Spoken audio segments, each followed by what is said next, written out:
Selamat siang Bapak Ibu. Ya, setelah makan siang, sudah kenyang, mudah-mudahan kita masih punya energi untuk menyimak sesi kita pada siang hari ini ya. Jadi sesi kita pada hari ini itu bicara mengenai aligning GRC with strategy, value creation versus compliance. Jadi diskusi kita adalah apakah sebenarnya GRC itu apabila di-align dengan strategi akan menghasilkan value creation atau tidak. Karena seringkali pada saat kita menerapkan GRC, sebagian besar perusahaan menganggap ini compliance only dan ini cost. Jadi kita ingin bicara apakah kita bisa membuat GRC implementation yang di-align dengan strategi ini bisa menghasilkan value creation sehingga kita berharap perusahaan dalam menerapkan GRC bukan semata-mata compliance only karena dia tahu bahwa ini mempunyai manfaat beyond compliance, tetapi lebih daripada itu bisa membuild atau meng-create value. Lalu kemudian kita bicara apa peran dari regulator, dalam hal ini OJK di sektor keuangan untuk bisa mendrive sehingga GRC ini bisa menjadi sesuatu yang beyond compliance. Dan yang kedua tentunya yang tak kalah pentingnya karena kita adalah akuntan, kita ingin juga dengar kira-kira kalau kita sebagai akuntan itu apa yang bisa kita lakukan untuk bisa mengarahkan GRC ini menjadi value creation. Dan tentunya yang terakhir yang kita berharap juga adalah input dari semua peserta, peran profesi akuntan harusnya seperti apa untuk bisa menghasilkan value creation dalam penerapan GRC. Itu kira-kira inti dari yang kita ingin diskusikan pada siang hari ini. Ini menarik Bapak Ibu, karena GRC itu harusnya ruang lingkupnya sangat luas dan ini merupakan bagian daripada peran akuntan. Jadi kan tadi kan topik kita beyond numbers ya, GRC is beyond numbers.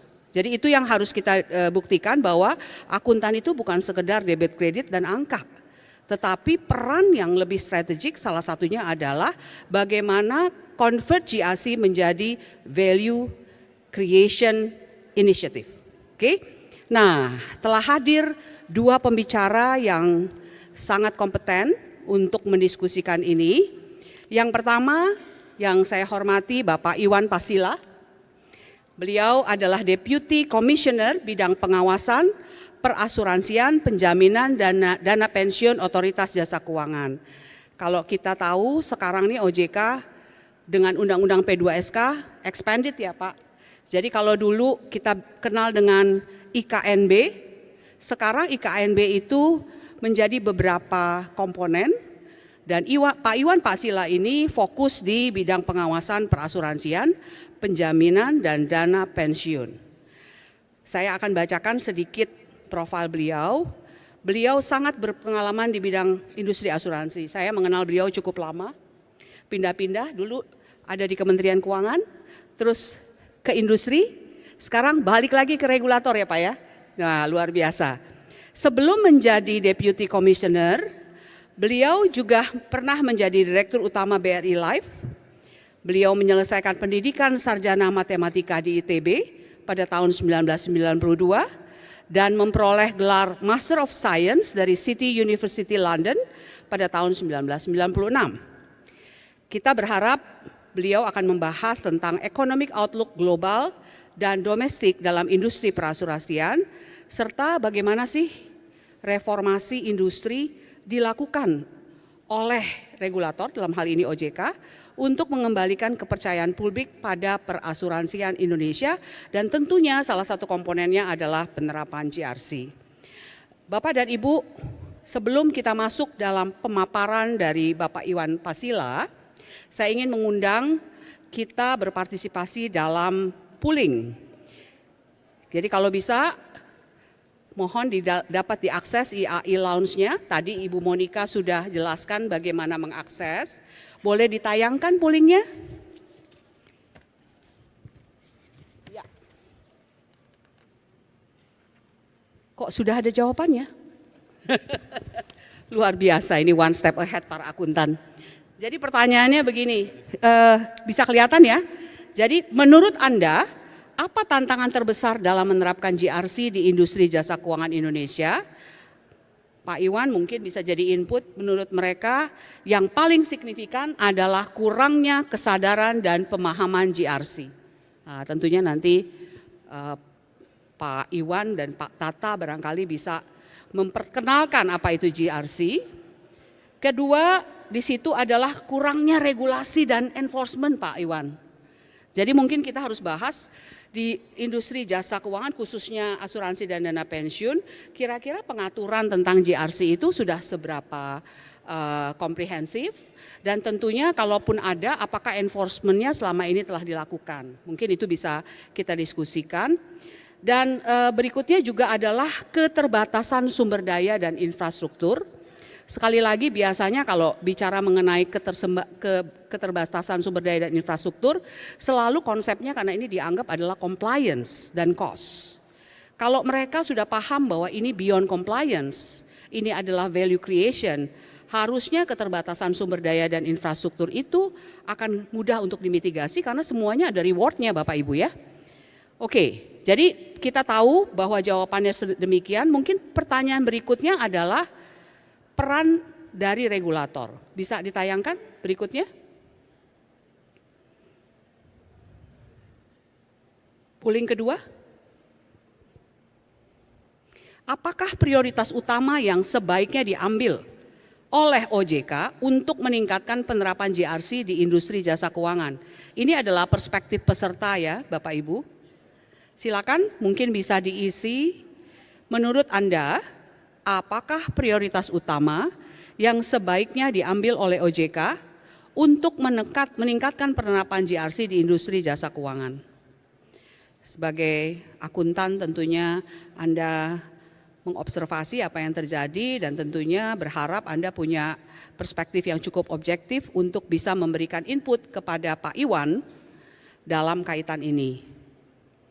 Ya, sementara pooling masih ongoing, tapi indikasinya kelihatannya dari jawabannya program edukasi dan pelatihan bagi pelaku industri masih paling tinggi, diikuti dengan peningkatan regulasi dan pengawasan. Mungkin ini terkait dengan jawaban yang sebelumnya bahwa ada lack of regulation and enforcement, dan yang terakhir capacity building di internal OJK sendiri tentang pemahaman mengenai GRC.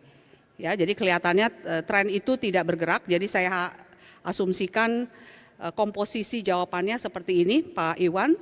Jadi kelihatannya kalau di sini memang industri memerlukan program edukasi dan pelatihan.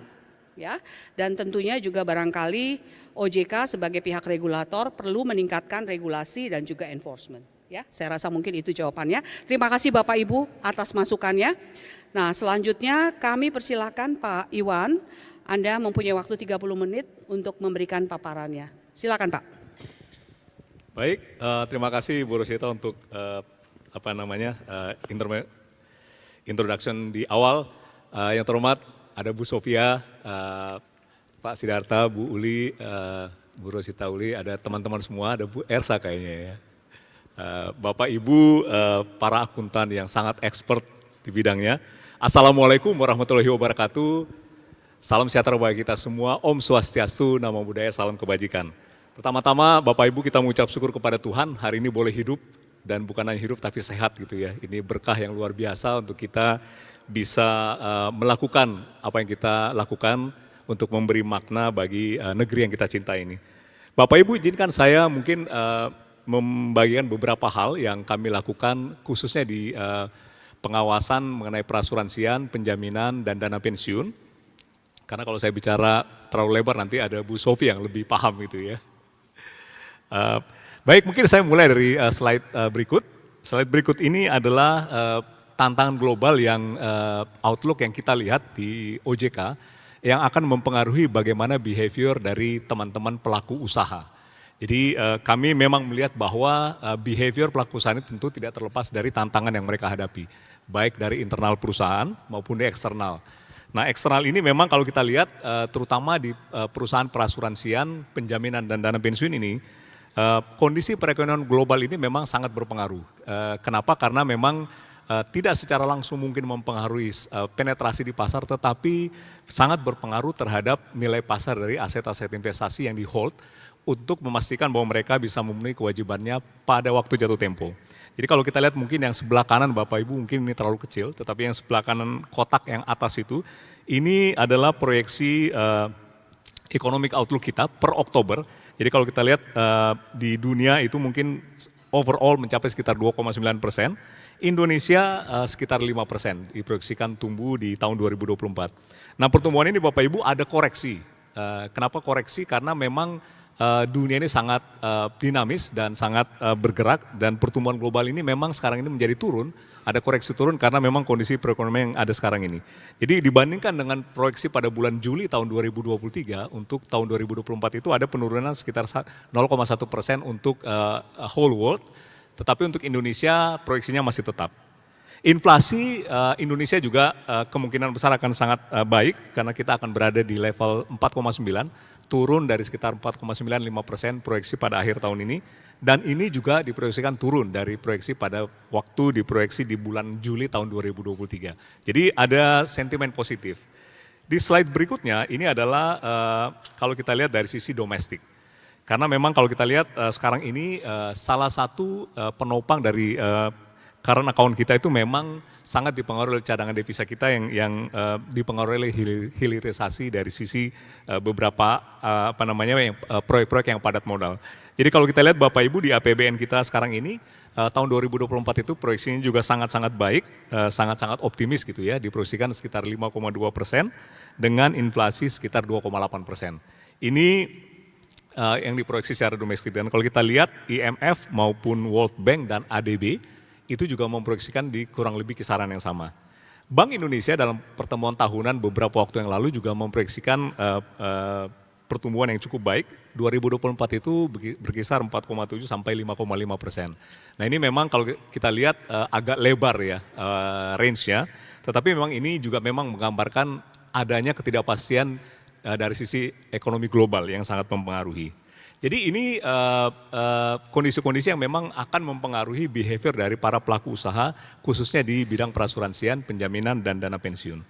Slide berikutnya ini mau sedikit menunjukkan saja aset, kemudian premi dan solvabilitas keuangan dari perusahaan-perusahaan di perasuransian, penjaminan, dan dana pensiun. Kalau kita lihat sampai dengan Oktober 2023, pertumbuhan pencapaian pendapatan premi cukup baik, itu meningkat sekitar 3,5%, mencapai sekitar 264 triliun Bapak Ibu.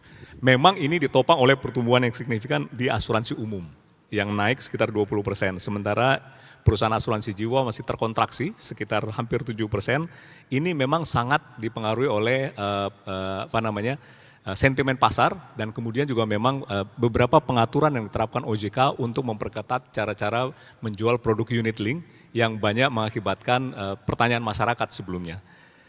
Kalau kita lihat asuransi sosial yang juga masuk ke dalam pengawasan OJK dari sisi BPJS Kesehatan dan Tenaga Kerja Bapak Ibu, total asetnya itu sudah mencapai sekitar 820 triliun. Jadi kalau kita combine asuransi sosial kemudian asuransi yang komersial, ini sudah lebih dari 1,3, 1.300, 1.400 triliun. Jadi sangat-sangat besar dan cukup signifikan. Kalau lihat dari sisi dana pensiun yang kami awasi, per akhir Oktober itu total asetnya sekitar 359 triliun. Dan kalau dari sisi penjaminan Bapak Ibu ini memang masih terbilang kecil, itu sekitar hampir 47 triliun di akhir tahun Oktober 2023. Jadi ini sedikit peta. Selanjutnya ini beberapa hal yang kami lihat akan juga mempengaruhi bagaimana behavior dari pelaku usaha. Jadi ada beberapa risiko yang kami lihat ke depan yang masih akan berlangsung Bapak Ibu seperti geopolitical tension. Kita tadinya berpikir dengan perang atau perang dagang antara US dan China itu selesai, ternyata muncul perang di Ukraina dan Rusia, kemudian sudah mau selesai, muncul lagi perang di Israel dan Palestina di Gaza. Jadi ini memang geopolitical tension ini merupakan risiko yang memang harus terus dipantau. Perubahan cuaca, climate change ini juga mempengaruhi Bapak Ibu karena sekarang ini cukup banyak aset-aset investasi yang coba didorong ke arah sana dan ini memang menjadi sangat baik kalau perusahaan-perusahaan asuransi, perusahaan dana pensiun dan penjaminan ini juga berkontribusi untuk investasi di bidang-bidang seperti ini. Digital ini juga menjadi sesuatu yang sudah sangat banyak dipakai di industri perasuransian, penjaminan dan dana pensiun, tetapi memang yang perlu dilihat adalah bagaimana dengan risiko cyber risk-nya. Bagaimana mereka membuat struktur struktur dari IT infrastrukturnya untuk memastikan bahwa risiko ini bisa kemudian diatasi dengan baik. Nah, ini memang PR besar juga yang harus terus diperhatikan dan pandemi. Memang pandemi COVID ini Bapak Ibu kalau di asuransi kita itu mengasumsikan ini sebagai risiko 1 dalam 200 tahun. Tetapi dengan terjadinya pandemi ini tidak seperti itu lagi view-nya. Bisa terjadi kapan saja dan begitu terjadi severity-nya sangat-sangat besar. Jadi ini mengajarkan kepada teman-teman yang ada di industri kami ini untuk melihat bahwa secara risiko ini tidak boleh diabaikan. Jadi memang mesti sangat berhati-hati. Jadi kalau lihat ini Bapak Ibu memang perilaku mencoba menata risk manajemennya dengan baik, mencoba mematuhi ketentuan yang sudah dibuat dengan baik, ini memang menjadi fondasi yang sangat baik untuk memastikan bisnis bisa berjalan dengan baik dan sustain ke depan. Slide berikutnya ini sedikit data yang dihasilkan dari survei yang dilakukan oleh OJK. Jadi kalau kita lihat Bapak Ibu memang penetrasi asuransi itu sangat rendah, kita hanya sedikit di atas Vietnam. Ya, ini memang PR besar buat kita meningkatkan penetrasi ini dan memang uniknya selain perbankan, semua asuransi non-bank itu literasinya itu jauh lebih tinggi daripada daripada inklusinya. Jadi kalau kita lihat memang agak aneh gitu ya, orang paham tapi tidak mau beli. Bisa jadi karena memang tidak punya kemampuan untuk beli, tapi bisa juga karena dia tidak punya appetite untuk beli. Kenapa? Karena secara resiko itu sudah mengalami hal-hal yang kurang baik. Jadi hal-hal ini Bapak Ibu yang sangat mempengaruhi perilaku teman-teman. Nah, bagaimana kami di OJK melihat kondisi seperti ini? Slide berikutnya ini menggambarkan dua sisi yang mungkin tidak terlalu ekstrim kelihatannya, tidak terlalu kontras Bapak Ibu. Tapi ini adalah dua kontras yang kami hadapi di OJK. Jadi upaya simultan yang dilakukan pada saat bersamaan untuk memastikan perusahaan yang dikelola dengan baik itu bisa tumbuh dengan baik ke depan, tumbuh sustain. Tapi pada saat yang sama kita mesti mengambil tindakan memperbaiki current issue. Nah ini dua hal yang kita lakukan simultan untuk memastikan bahwa OJK itu bisa menunjukkan bahwa sebenarnya kita sedang menata industri ini supaya hal-hal yang memang tidak baik di masa yang lalu itu kita bisa bereskan dan kemudian yang sudah tumbuh dengan baik sekarang ini itu juga bisa tumbuh dengan baik ke depan. Nah pertanyaannya memang adalah pada saat kita melakukan itu toolsnya mungkin tidak selengkap di bank. Jadi kalau di bank Bapak Ibu ada bank mulai batuk-batuk sudah ada LPS yang nangkap untuk melakukan resolusi. Di asuransi penjaminan dana pensiun itu belum ada. Jadi yang ada sekarang ini adalah memang OJK mengambil alih tanggung jawab tersebut. Jadi begitu OJK melakukan pengawasan khusus, kemudian kalau pengawasan khususnya tidak selesai kita harus cabut izin usaha. Nah pada saat cabut izin usaha itu Bapak Ibu OJK juga mengambil kendali untuk memastikan pemegang saham membentuk tim likuidasi. Dan kemudian tim likuidasi ini membentuk neraca awal likuidasi dan itu yang kita lakukan supaya kita masih bisa memberikan proteksi kepada pemegang polis atas hak-hak yang mereka punyai di perusahaan tersebut. Nah ini memang tidak optimal Bapak Ibu karena intervensinya tidak di awal. Nah jadi ini yang kami lakukan untuk menyelesaikan current issue. Di samping itu untuk yang ke depan, nah ini yang terus didengungkan oleh OJK bahwa kita itu melakukan pengawasan supervisi dengan mengadopsi 3-layer supervision gitu ya. Jadi teman-teman perusahaan asuransi, perusahaan penjaminan, dana pensiun itu mereka lah orang-orang yang pertama yang menjadi benteng pertama untuk memastikan bahwa risk management dan governance itu ditetapkan dan dilakukan dengan baik di perusahaan. Nah, Bapak Ibu yang bekerja di perusahaan-perusahaan tersebut, baik sebagai di bagian akuntansinya, di bagian finance, kemudian mungkin ada yang sky-nya gitu ya. Bapak Ibu adalah memang harapan pertama kami, menjadi benteng pertama kami untuk memastikan governance, risk dan compliance itu dijalankan dengan baik dan konsisten. Nah ini menjadi sesuatu yang tidak gampang, karena tadi saya sudah sampaikan bahwa kondisi perekonomian itu memang sangat-sangat beragam dan memang sangat-sangat sulit, sangat-sangat menantang Bapak Ibu, sehingga hal ini yang bisa membuat kemudian sangat sulit untuk menerapkan governance, risk management dan compliance secara 100% gitu ya. Jadi kayak pakai kacamata kuda. Memang harus ada penyesuaian di sana sini dan itu yang membuat hal ini menjadi semakin menarik. Yang kedua Bapak Ibu, kita memang sangat-sangat berharap, sangat-sangat bergantung kepada expert yang melakukan pengawasan di layer kedua. Bapak Ibu salah satunya sebagai akuntan publik, itu juga menjadi salah satu benteng kami gitu ya. Bagaimana Bapak Ibu melakukan ekspertis Bapak Ibu untuk memastikan bahwa apa yang Bapak Ibu periksa dan apa yang Bapak Ibu declare itu benar-benar bisa membantu kami untuk memastikan bahwa memang perusahaan dikelola dengan baik supaya hal-hal yang berpotensi untuk merugikan perusahaan itu bisa diidentifikasi dari awal. Nah ini memang harapan yang mungkin sedikit berlebihan, tetapi kami sangat percaya bahwa dengan ekspertis Bapak Ibu, dengan pola-pola pengembangan pengawasan, harusnya kita bisa melakukan ini. Dan yang terakhir memang di OJK kita terus melakukan berbagai perbaikan, bahkan beberapa hal simpel sudah kami lakukan untuk memastikan bahwa kita mulai melakukan pengawasan yang berbasis pada early intervention, di mana kita mengintervensi di awal. Nah, Bapak Ibu, ini yang kami lakukan di OJK dan slide berikutnya ini adalah peta jalan, roadmap jalan, jadi backbone dari roadmap yang sudah kami launch beberapa waktu yang lalu, di mana ada 4 pilar yang kami terus dorong. Pilar pertama itu adalah bagaimana memperkuat modal dan memperdalam penetrasi pasar. Dan ini sedang POJK-nya sedang kami finalkan. Sebentar lagi akan keluar peraturan OJK mengenai modal perusahaan asuransi, perusahaan reasuransi, juga perusahaan penunjang seperti pialang asuransi, pialang reasuransi. Ini sedang kami coba dorong dan memang kita sedang mempersiapkan juga bagaimana kalau ada beberapa perusahaan yang tidak bisa memenuhi ketentuan permodalan ini. Nah, kita memang sudah punya pengalaman Bapak Ibu, contoh baik ada di bank, ada kelompok usaha bank. Ini mungkin kita akan coba contoh menjadi salah satu model yang bisa kita exercise. Apakah ini bisa menampung ada kelompok usaha perusahaan asuransi? Kira-kira itu idenya. Bagaimana melakukannya, melaksanakannya, mengimplementasikannya, benang merahnya harus ada dan kita belum ketemu nih Bapak Ibu. Benang merahnya seperti apa supaya ini bisa dilakukan. Yang kedua, pilar mengenai governance risk management. Jadi memang di OJK sebagaimana sudah disampaikan dan dalam acara baru yang lalu yang diadakan oleh Bu Sofia, bahwa memang governance risk management ini, compliance ini menjadi pilar utama Bapak Ibu. Kami tidak bisa kemudian sekarang ini melihat kinerja perusahaan itu hanya dari top line-nya. Harusnya kinerja perusahaan itu sustain dan itu ditunjukkan oleh bottom line.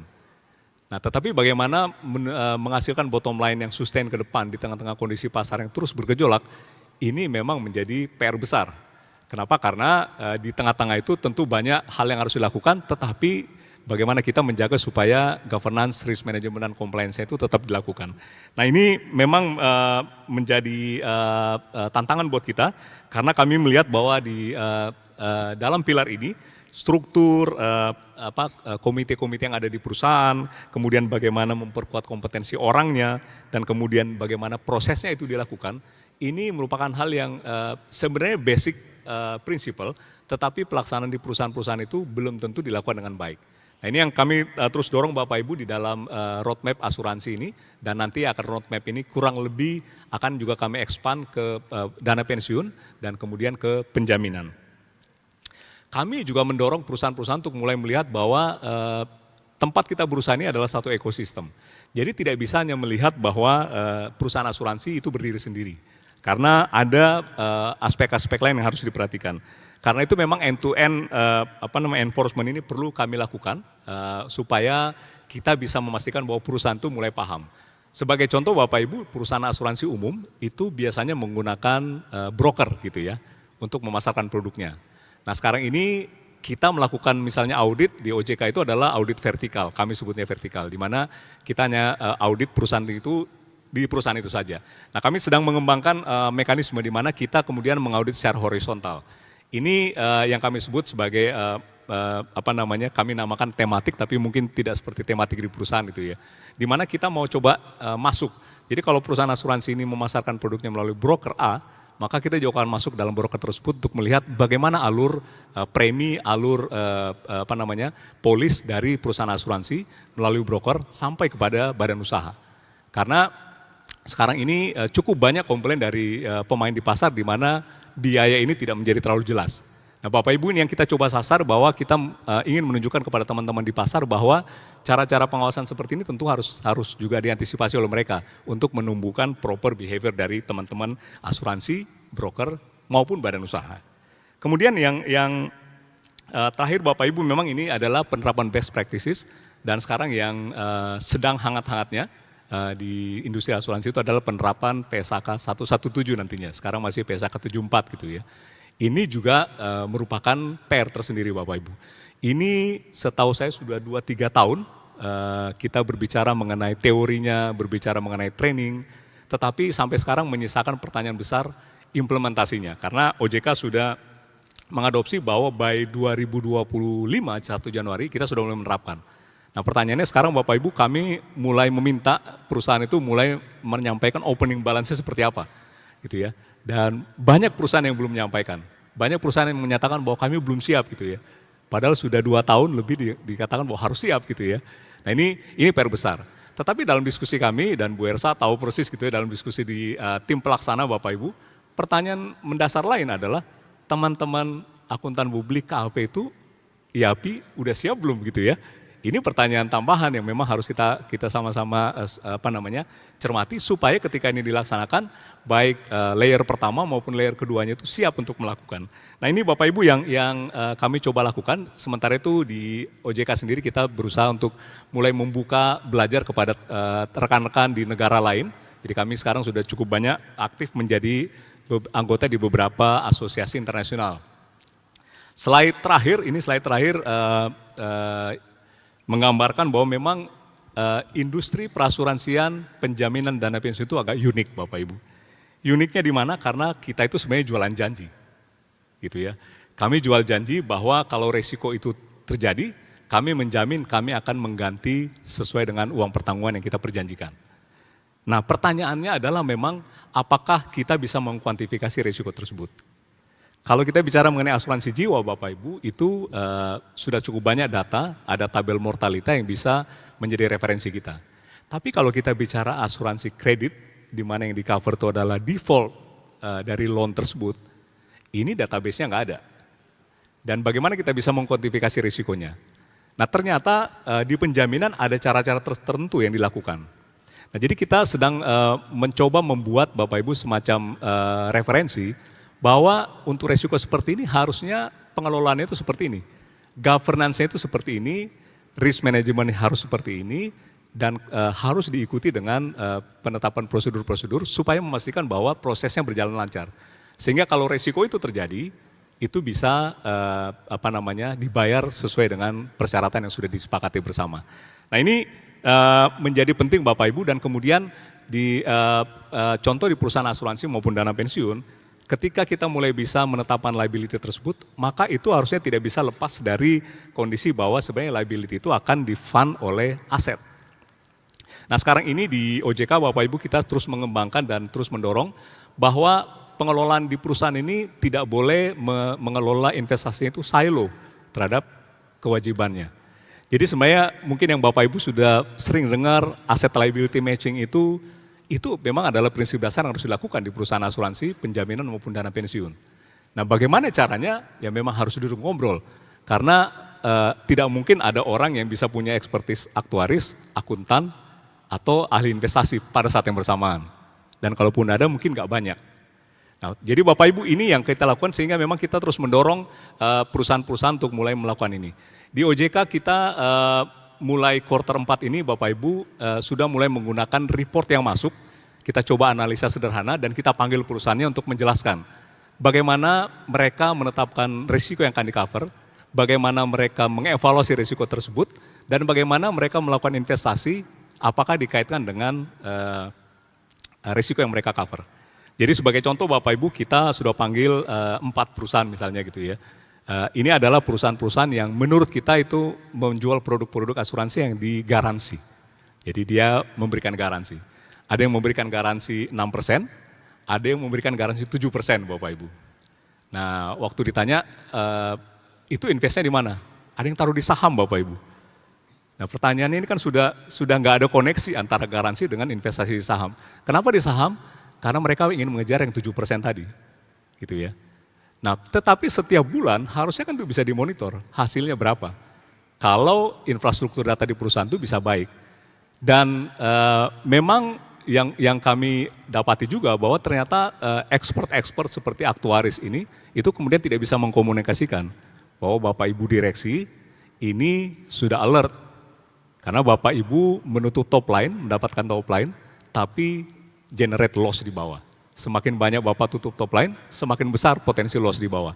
Ini belum sampai Bapak Ibu di sana. Jadi ini yang kami lihat bahwa memang hal-hal seperti ini harus terus kita dorong supaya teman-teman di industri itu memahami bahwa sebenarnya regulator juga mulai paham dan sebenarnya bisa lihat gitu ya, bahwa ada potensi-potensi seperti itu yang dilakukan. Ada yang unik lagi Bapak Ibu, ini yang mengatakan bahwa Pak Iwan tenang saja, kami investasi itu kalaupun nanti mismatch, ekuitas kami sangat besar. Kenapa sangat besar? Karena selama ini pemegang saham itu tidak minta dividen. Begitu saya cek, betul juga sih Bapak Ibu, ekuitasnya tebal banget. Dan itu daging semua gitu ya. Tapi pertanyaannya, ini kan uang nasabah yang Bapak Ibu terima. Uang nasabah itu tidak boleh dikelola dengan cara seperti itu. Jadi kalau Bapak mau kasih garansi 7%, Bapak harus punya aset yang 7% itu. Kalau tidak punya aset itu jangan digaransi kepada nasabah.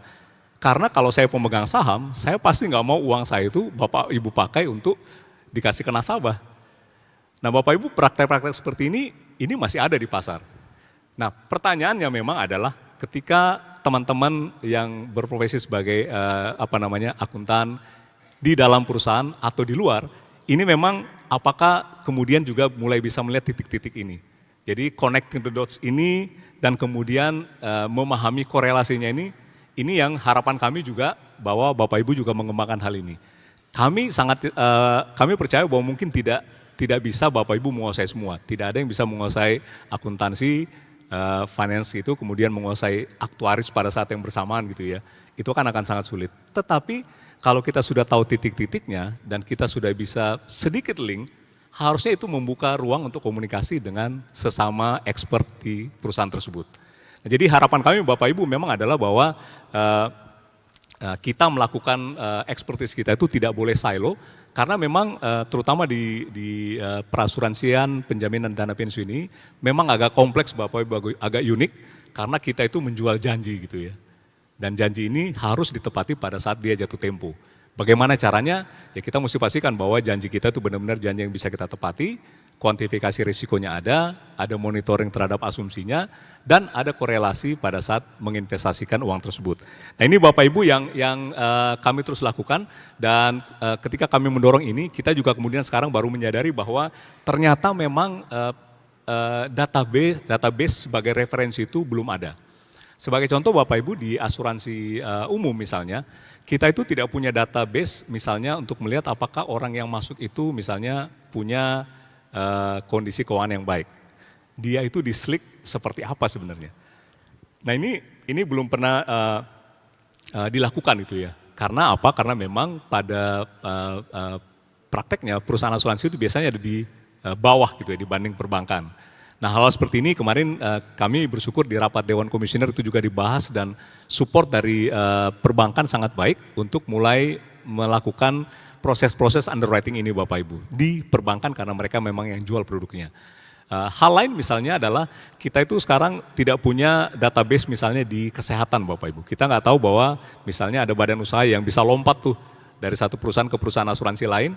Di perusahaan satu kalau loss ratio-nya sudah 200%, tahun depan dia lompat lagi ke perusahaan asuransi lain. Nah celakanya memang asosiasi asuransi ini tidak mau kemudian membuat database. Kami sedang mendorong asosiasi untuk mengambil langkah-langkah seperti ini untuk memungkinkan anggotanya itu juga sekarang punya tempat untuk referensi. Jadi Bapak Ibu ini bagian dari kami mengelola bahwa memang hal-hal seperti ini itu menjadi penting. untuk mengelola janji-janji tadi supaya kita bisa memenuhi. Jadi memang sekali lagi di perusahaan, di industri yang kami awasi ini agak unik Bapak Ibu, dan memang kita melihat bahwa kompetensi menjadi faktor utama, karena kalau tidak bisa mengerti resikonya, tidak tahu mau diapain gitu ya. Tapi mengerti sendiri itu juga nggak bisa dilakukan sendiri. Kita harus berkolaborasi dengan para expert lain di bidangnya untuk memastikan bahwa industri ini bisa menciptakan nilai tambah gitu ya bagi perusahaan tersebut, bagi industri tersebut, dan ujungnya bagi negeri kita. Mungkin saya stop sampai itu, Bu Li, untuk menyampaikan, nanti kita bisa diskusi. Demikian Bapak Ibu, wassalamualaikum warahmatullahi wabarakatuh. Baik, kita tes. Baik, terima kasih Pak Iwan. Jadi kalau kita lihat tadi paparan dari Pak Iwan, memang kita melihat ya betapa sebenarnya GRC itu memegang peranan penting untuk value creation. Buktinya sudah ada, jelas di depan mata.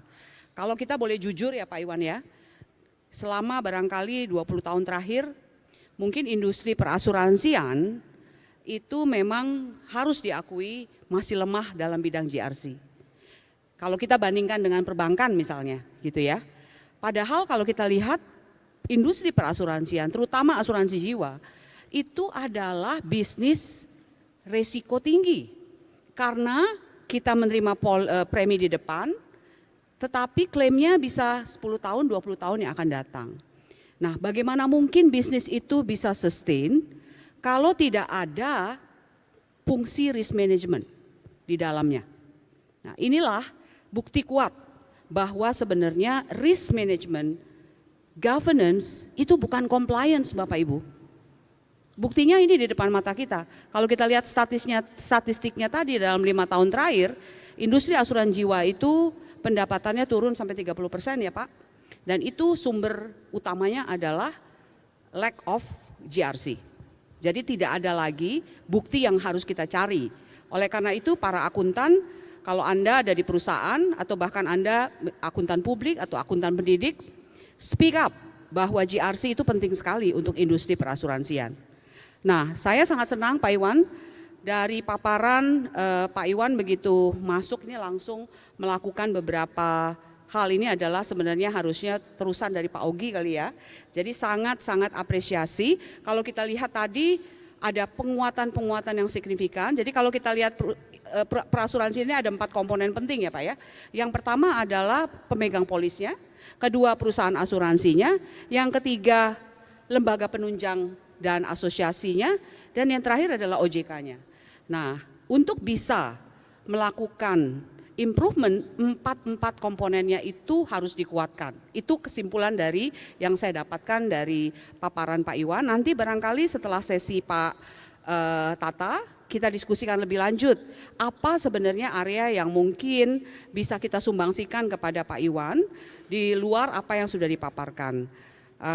Berikutnya barangkali saya persilakan kepada Profesor Sidarta untuk memaparkan aspek dari sudut pandang peran akuntan dan juga peran asosiasi profesi akuntan. Bagaimana nih Mas Tata supaya kita juga bisa menjadi pelaku yang benar-benar mendrive dan berpartisipasi dalam meningkatkan GRC terutama di sektor keuangan. Silakan Mas Tata.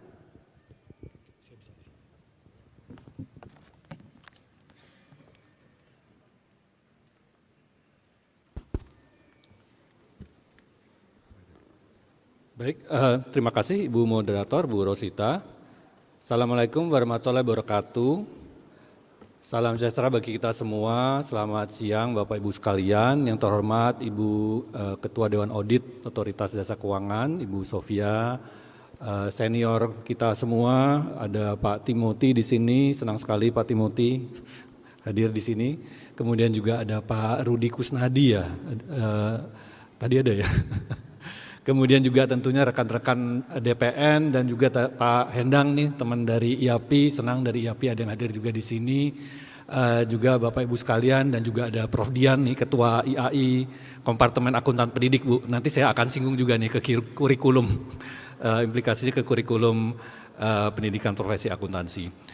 Senang sekali saya dapat hadir di sini bertemu dengan Bapak Ibu sekalian untuk dapat menyampaikan topik mengenai GRC. terutama di sini dari perspektif bagaimana profesi akuntansi ini dapat mendorong GRC yang dapat menciptakan nilai.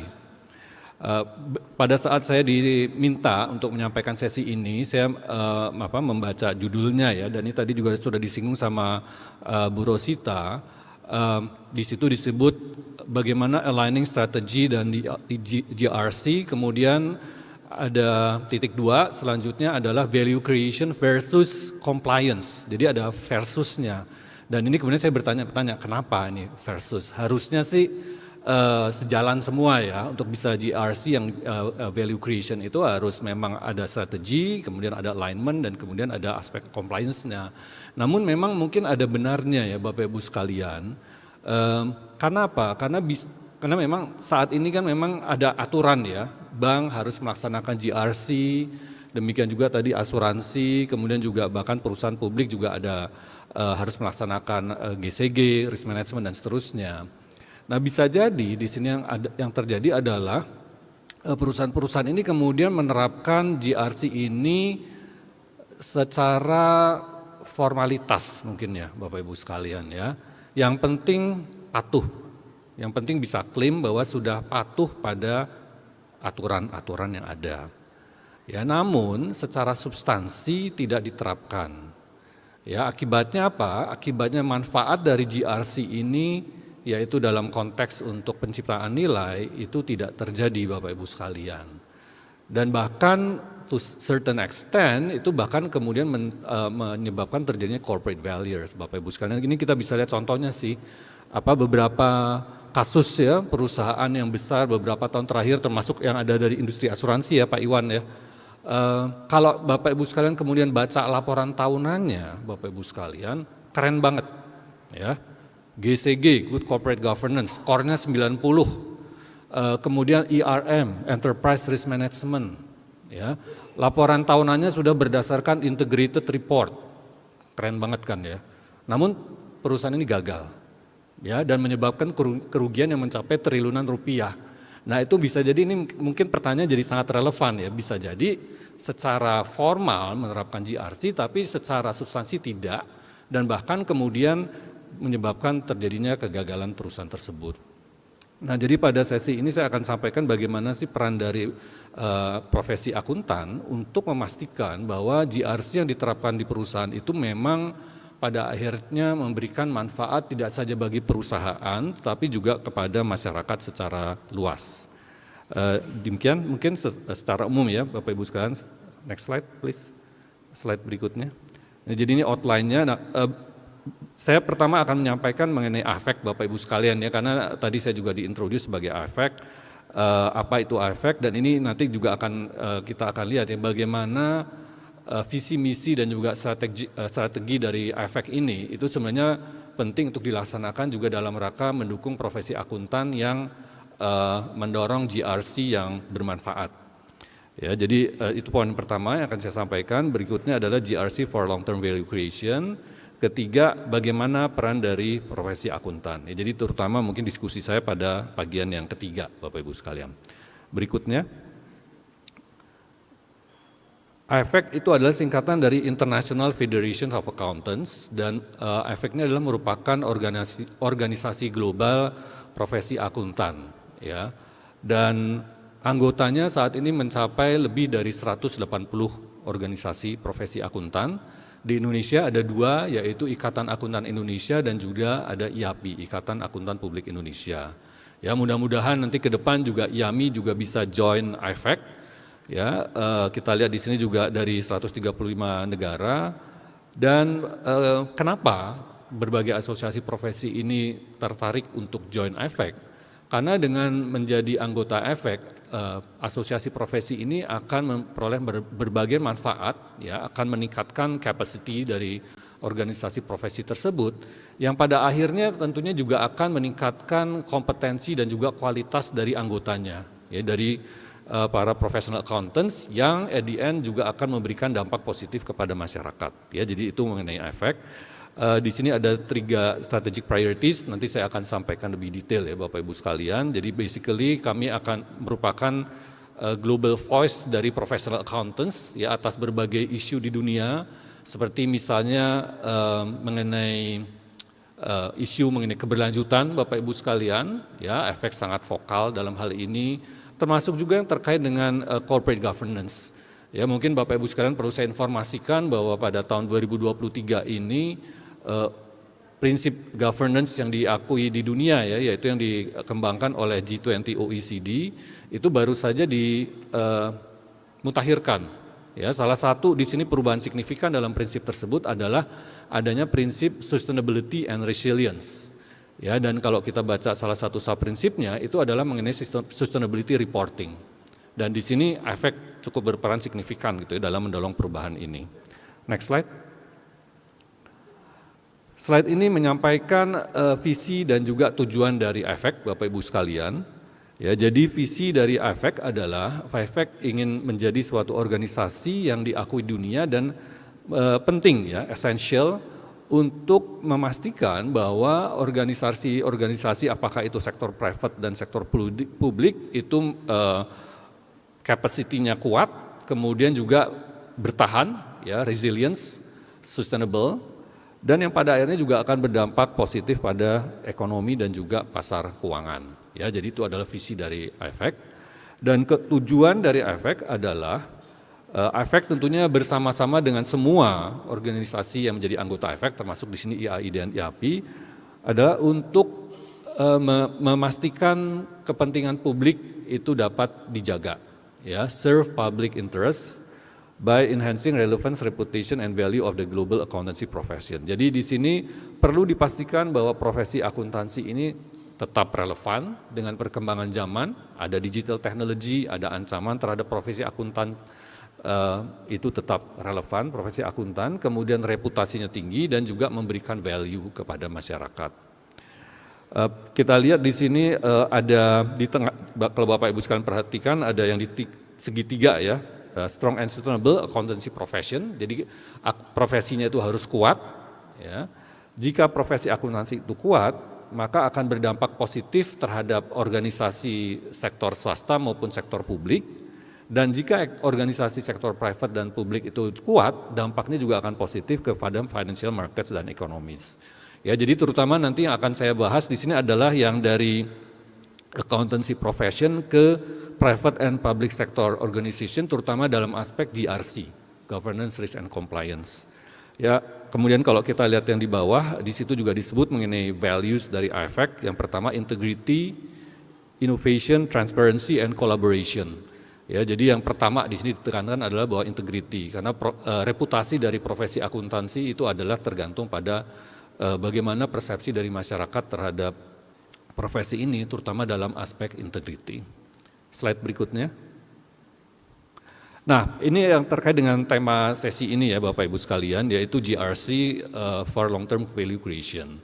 Jadi bagian ini menyampaikan bagaimana memastikan ya bahwa bagaimana perusahaan memastikan bahwa penerapan GRC yang dilaksanakan oleh perusahaan ini bukan hanya sekedar compliance exercise dalam arti formality, tapi diterapkan secara substantif ya, sehingga kemudian pada akhirnya tujuan perusahaan ya untuk memastikan kepentingan terbaik perusahaan dan juga para pemangku kepentingan itu tercermin pada kemampuan perusahaan tersebut menciptakan nilai dalam jangka panjang. Ya, jadi bukan jangka pendek. Tujuannya adalah tujuan jangka panjang. Ya, dan di sini kita lihat bahwa ujungnya di sini adalah bahwa perusahaan dan terutama di sini tentunya para manajemen dan seterusnya termasuk dari profesi akuntansi itu perlu mempunyai integrated mindset. Nanti saya akan sampaikan apa yang dimaksud dengan integrated mindset. Ya, jadi di sini kita lihat juga bahwa perlu dipastikan GRC ini integrated, ya tidak silo antara governance, risk and compliance, karena memang kalau kembali lagi mengacu ke prinsip corporate governance, risk management dan compliance itu adalah bagian yang tidak terpisahkan dari governance. Dan di sini juga perlu dipastikan bahwa antara GRC dan strategi ini perlu merupakan suatu kesatuan juga, tidak jalan sendiri-sendiri. perumusan strategi itu harus memperhatikan aspek risk, ya, risk and opportunities tentunya, bukan hanya risk. Ya, kemudian juga perlu memastikan bahwa pelaksanaannya ini didukung dengan governance yang kuat. Jadi ini merupakan suatu kesatuan ya, strategi dan integrated GRC. Nah, yang kalau kita lihat yang di bawah, kotak di bawah Bapak Ibu sekalian, nah profesi akuntan ini dapat mendorong tercapainya yang di atas, ya, alur yang di atas ini, jika memang tadi yang di slide sebelumnya saya sampaikan tujuan dari efek itu benar-benar dilaksanakan oleh kita semua, ya, oleh profesi akuntan. Ya, pertama fokus ke kepentingan publik, ya. Laporan keuangan itu digunakan oleh publik, ya. Apa yang kita laksanakan ini adalah untuk kepentingan publik. Jadi itu yang harus selalu kita ingat. Kemudian juga memastikan bahwa kita ini terus relevan, tidak jadi dated, ya, tidak ketinggalan zaman, bereputasi, kemudian juga memberikan value kepada stakeholders yang kita serve, yang kita layani. Nah, sekarang saya akan sampaikan untuk tiap bagian, ya, tiap butir secara cepat untuk yang bagian atas, kemudian yang selanjutnya adalah yang di bagian bawah mengenai accounting profession. Next slide. Nah, jadi integrated mindset, ya, jadi integrated mindset ini terutama menjadi sangat penting dengan perkembangan terakhir, ya, Bapak Ibu sekalian, di mana konsep pembangunan berkelanjutan itu menjadi sesuatu yang merupakan keharusan dilaksanakan oleh semua pihak. Ya, jadi bukan hanya merupakan tanggung jawab dari pemerintah, tetapi juga merupakan kewajiban dari bisnis entitas. Ya. Jadi dalam hal ini perusahaan dalam melaksanakan usahanya memang perlu memastikan bahwa perusahaan tersebut dapat menghasilkan laba. Ya. Namun tidak saja memperhatikan laba, perusahaan tersebut juga perlu memperhatikan bagaimana dampak dari bisnisnya terhadap kinerja lingkungan dan juga kinerja sosial. Ya, dengan demikian kegiatan tanggung jawab sosial perusahaan yang di masa lampau mungkin konotasinya adalah lebih merupakan suatu kegiatan donasi, ya, which is tentunya perlu dilakukan, ya, donasi, tapi tidak cukup, ya, tidak cukup dalam arti memisahkan kegiatan yang terkait dengan lingkungan dan sosial itu merupakan kegiatan sampingan yang kemudian bisa diserahkan misalnya kepada bagian community relation. Tidak dapat demikian lagi. Ya, jadi perusahaan dalam hal ini perlu memperhatikan bagaimana dampak dari model bisnis perusahaan, ya, mulai dari dan juga bisnis proses perusahaan mulai dari hulu ke hilir, bagaimana dampaknya tidak saja kepada kinerja keuangan, tetapi juga kepada kinerja lingkungan dan sosial. Ya. Untuk itu, maka perusahaan perlu menjalankan ini, integrated mindset. Ya, embedding sustainability, jadi sustainability dalam konteks di sini adalah sustainability yang cakupannya di sini 3P, Bapak Ibu sekalian mungkin familiar, ya, people, profit, and planet, into the company's governance, strategy, and decision making. Ya, jadi mulai dari atas, dari governance, artinya apa? Dewan Komisaris juga harus concern mengenai sustainability, masuk dalam agenda rapat. Itu contohnya Bapak Ibu sekalian implementasi dari integrated mindset. Nah, dengan adanya integrated mindset ini juga mendorong perusahaan dan siapapun yang ada di dalam perusahaan ini untuk berpikirnya jangka panjang, ya, sehingga di sini kemudian ini menjadi penting sekali untuk dapat melaksanakan integrated GRC, Bapak Ibu sekalian. Kita bisa lihat pada slide berikutnya. Ya. Nah, jadi di sini saya akan mengacu ke GRC, saya akan menyampaikan mengenai governance terlebih dahulu. Saat ini saya juga adalah sebagai sekjen dari Komite Nasional Kebijakan Governance dan pada tahun 2021 kami menerbitkan pedoman umum yang memutakhirkan pedoman umum sebelumnya. Salah satu perubahan signifikan dalam pedoman umum tersebut yaitu adalah tarif, ya, Bapak Ibu sekalian, mungkin selama ini Bapak Ibu sekalian juga sangat familiar dengan tarif yang merupakan singkatan dari transparency, accountability, responsibility, independence, dan fairness. Itu dikembangkan menjadi 4 pilar, ya. yaitu perilaku beretika, transparansi, akuntabilitas, dan keberlanjutan. Ya, jadi Bapak Ibu sekalian kita lihat di sini tarif itu in essence tetap ada, ya. Jadi yang independence dan fairness itu masuk dalam perilaku beretika, sedangkan yang responsibility itu kemudian dikembangkan menjadi keberlanjutan. Ya, kalau transparansi dan accountability itu sama dengan yang tarif. Nah, sekarang kita akan lihat apa sih bedanya nih dengan yang sebelumnya ya. Kita lihat ke slide berikutnya. Perilaku beretika. Ya, perilaku beretika. Di sini ada kalau kita lihat ada dua kalimat ya di sini. Kalimat yang kedua, yang korporasi memperhatikan kepentingan pemegang saham dan pemangku kepentingan, itu adalah sama dengan tarif, yaitu memuat mengenai fairness dan independence. Jadi tetap ada independence dan fairness-nya. Hanya saja di sini ditambahkan yang kalimat pertama. Ya, dalam melaksanakan kegiatannya korporasi senantiasa mengedepankan kejujuran, memperlakukan semua pihak dengan hormat, memenuhi komitmen, membangun serta menjaga nilai-nilai moral dan kepercayaan. Nah, jadi di sini dasar dari governance itu adalah ethics, Bapak Ibu sekalian. Ya, karena ethics ini yang kemudian akan mendorong perusahaan dan juga misalnya direktur, komisaris untuk tidak bertindak misalnya hanya mengutamakan kepentingan pribadi. Karena itu akar dari permasalahan Bapak Ibu sekalian. Begitu kita selfish, itu akan kemudian dampaknya akan kemana-mana. Ya, jadi akan mengurangi perilaku selfish, self-interest behavior. Ya, jadi ini makanya kemudian kami tampilkan dan ini juga penting dalam konteks GRC, artinya GRC ini juga harus memastikan bahwa ethics ini kemudian dijalankan di dalam perusahaan. Berikutnya, slide berikutnya ini mengenai keberlanjutan Bapak Ibu sekalian, pilar yang pengembangan dari responsibility. Ya, kalau dalam responsibility itu memang sudah disampaikan bahwa perusahaan ini perlu memperhatikan dampak ke lingkungan dan sosial. Nah, dalam keberlanjutan ini lebih diarahkan lagi bahwa tanggung jawab sosial yang dilaksanakan itu adalah yang berkontribusi pada pembangunan berkelanjutan. Ya, berkontribusi pada pembangunan berkelanjutan yang tadi saya sudah sampaikan. Jadi apa?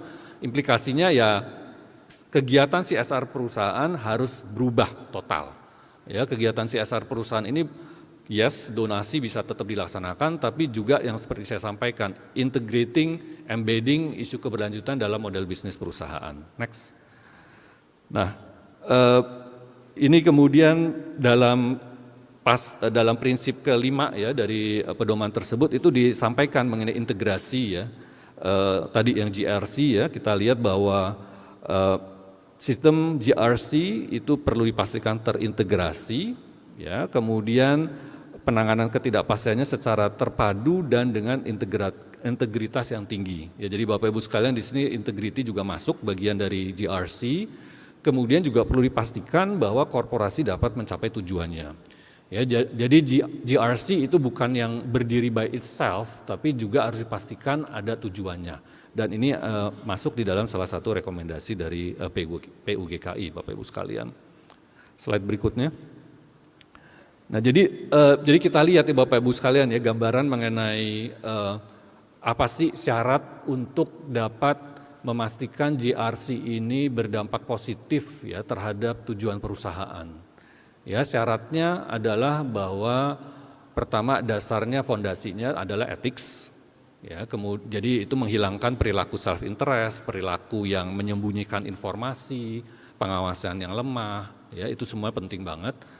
Nah, kemudian yang berikutnya perlu ada integrasi ya antara governance, risk, compliance dengan strategi.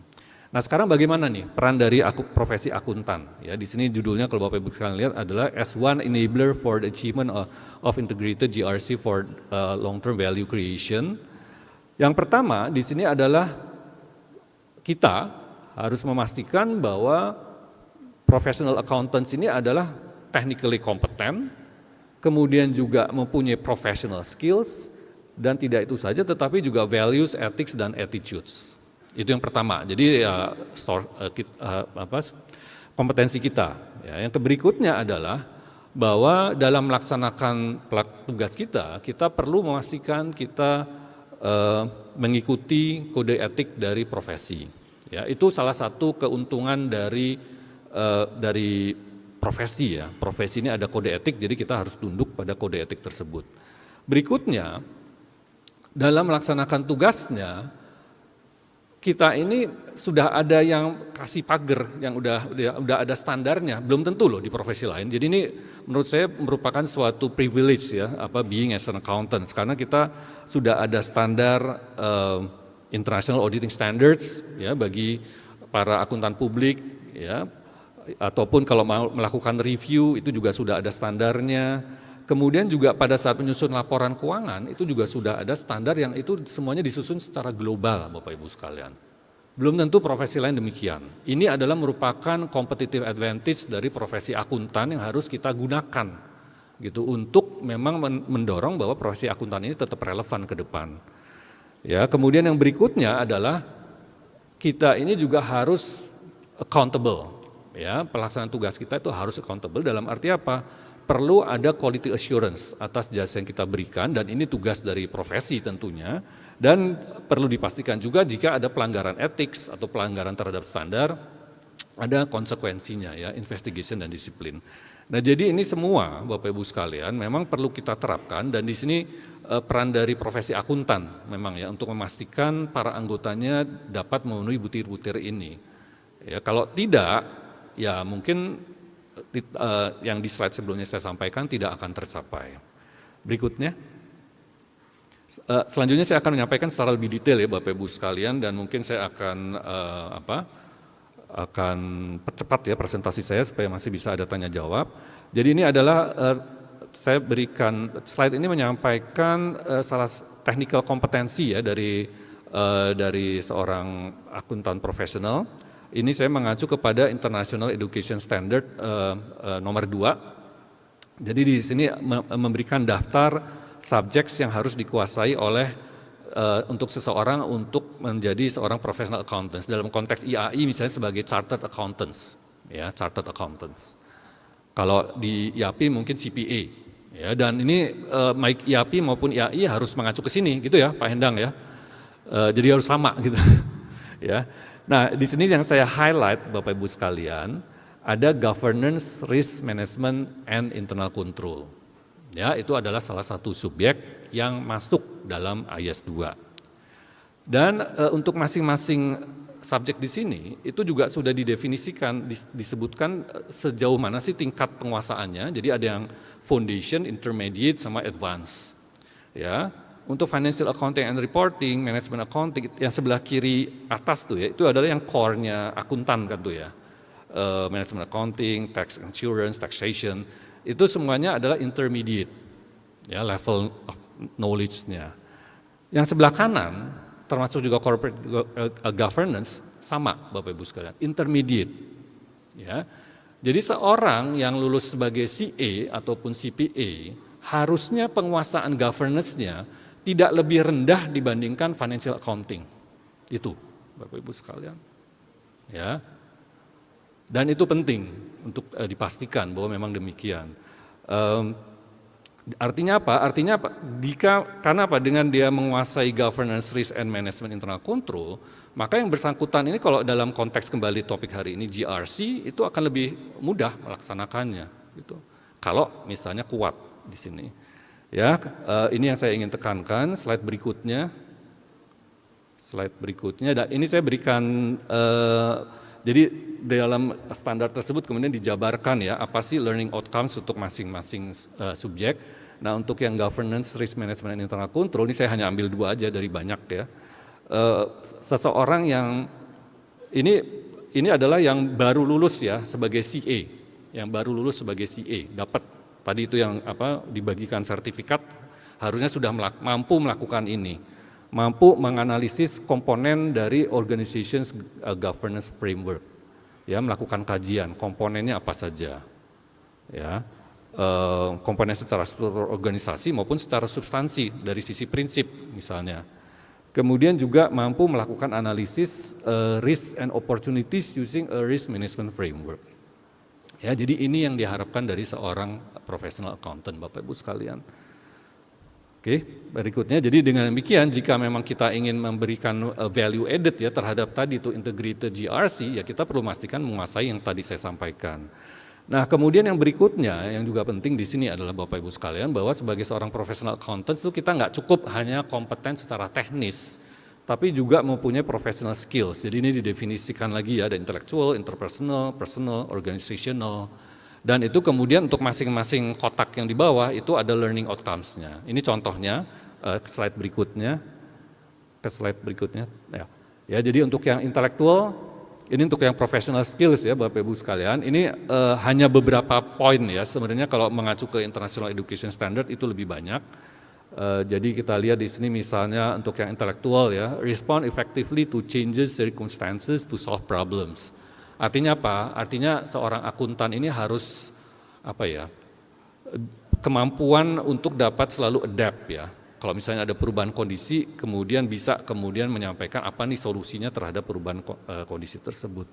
Kemudian juga ada interpersonal and communication, personal, Bapak Ibu sekalian, demonstrate a commitment to lifelong learning.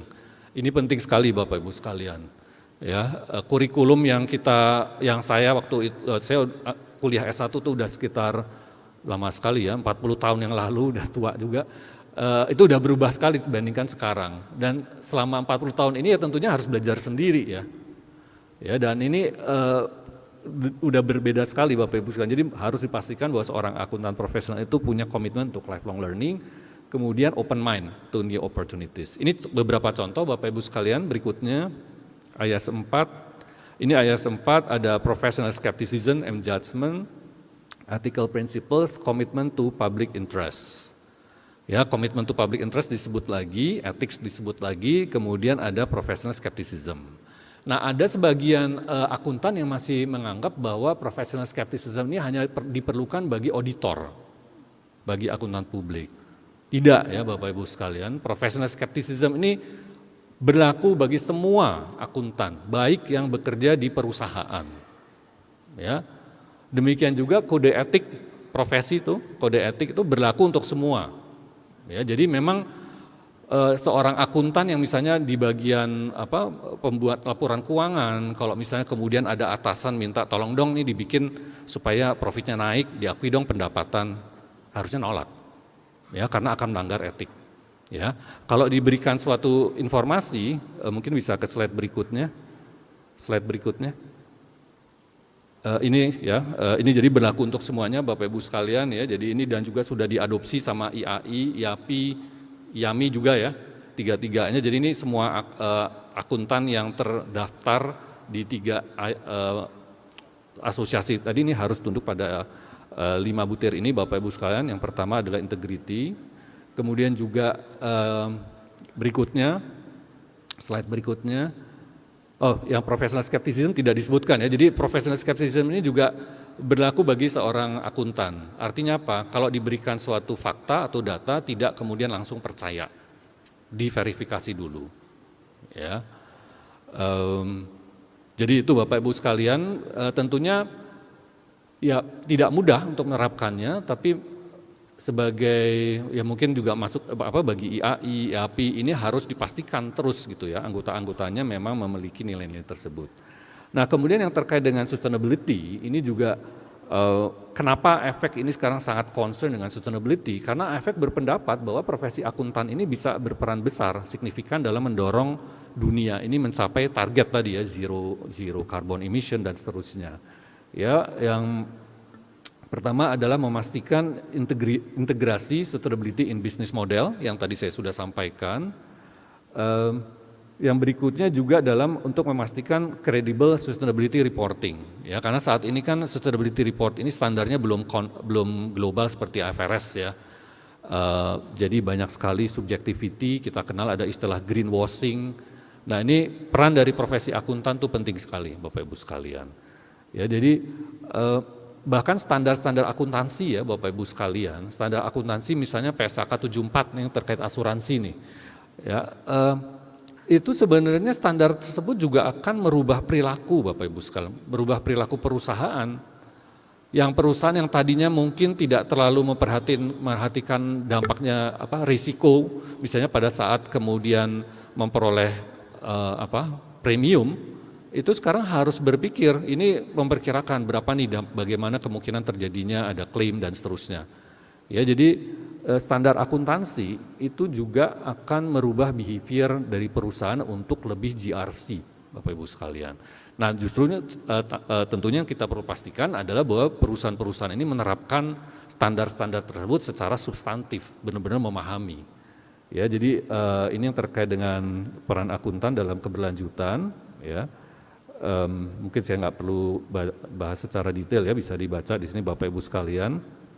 Berikutnya, dan ini ini slide saya yang terakhir ya, mengacu kepada salah satu fokus dari AFEK ya, yaitu impact nomor 2, bagaimana mendorong adanya strong and sustainable private and public sector. Ya, jadi di sini terutama memang ini untuk address bagi professional accountants in business ya, akuntan manajemen, akuntan yang bekerja di dalam perusahaan, ya, akuntan yang bekerja di dalam perusahaan. Ya, jadi di sini perlu akuntan yang bekerja di dalam perusahaan ini perlu memastikan bahwa championing integrated model, tadi integrated mindset, kemudian juga selalu adapt ya terhadap perubahan. Misalnya yang diberikan di sini contohnya adalah terkait dengan IT, yaitu data analytics. Nah, harusnya akuntan manajemen ini yang kemudian juga leading gitu ya, lead organisasi bagaimana memanfaatkan data analytics. Kemudian yang berikutnya ini yang terkait dengan board ya, board bagaimana peran dari komite audit ya, karena biasanya komite audit ini peran dari akuntan itu cukup kuat, dan juga bagaimana memastikan bahwa agenda board ini tidak juga berubah Bapak Ibu sekalian. Kalau yang sebelumnya ini mungkin kalau rapat Dewan Komisaris 3 bulan agendanya adalah review kinerja keuangan. Nah, ke depan ini tidak lagi demikian, bukan hanya review kinerja keuangan tapi juga kinerja lingkungan dan juga kinerja sosial. Ya, dan itu juga perlu didorong dari profesi dari kita. Yang ketiga, ini fokusnya ke sektor publik Bapak Ibu sekalian. Ya, jadi juga banyak anggota dari ya termasuk di Indonesia ya yang berasal dari sektor publik memastikan bahwa memang kita mempunyai tenaga akuntan yang kompeten pada sektor publik. Demikian Bapak Ibu sekalian dari yang dapat saya sampaikan. Terima kasih. Wassalamualaikum warahmatullahi wabarakatuh.